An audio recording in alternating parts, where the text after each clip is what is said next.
দেশে নৈরাজ্যকর পরিস্থিতি সৃষ্টি করতে সরকার বিরোধী দুইটি রাজনৈতিক দল সক্রিয়ভাবে অংশগ্রহণ করছে বলে মন্তব্য করেছে ঢাকা রেঞ্জের ডিআইজি নুরুল ইসলাম। বৃহস্পতিবার দুপুরে নৈরাজ্য সৃষ্টির লক্ষ্যে ভাঙচুরকৃত সাভারের বিভিন্ন স্থাপনা পরিদর্শন শেষে সাংবাদিকদের সাথে আলাপকালে এসব কথা বলেন তিনি।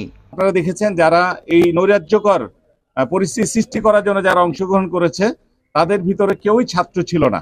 আমরা এখানে খবর পেয়েছি যে বিভিন্ন রাজনৈতিক দল, সরকার বিরোধী রাজনৈতিক দল, বিশেষ করে দুইটি রাজনৈতিক দলের সদস্যরা সক্রিয়ভাবে অংশগ্রহণ করেছে। এরশাদ সিন্ধি জেলায় নরসিংদী জেলাতে জেল লুট করা হয়েছে এবং জেলখানা থেকে 826 জন কয়েদি এবং আসামি যারা ছিল তাদেরকে চলে যেতে বাধ্য করা হয়েছে। অনেকে যেতে চায়নি, তাদেরকে মারধর করা হয়েছে। দেশে চলমান কোটা সংস্কার আন্দোলনে ছাত্ররা কোথাও হামলা বা ভাঙচুর করেনি। নাশকতাকারীরা নরসিংদী জেলা কারাগারে হামলা চালিয়ে 826 জন কয়েদি ও অস্ত্রসহ 8000 রাউন্ড গুলি লুট করে পুলিশের উপর সেই অস্ত্র ব্যবহার করে হামলা করেছে বলে জানান তিনি।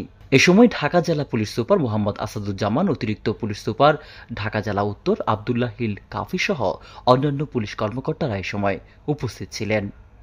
নিউজ ডেস্ক, আমার বার্তা।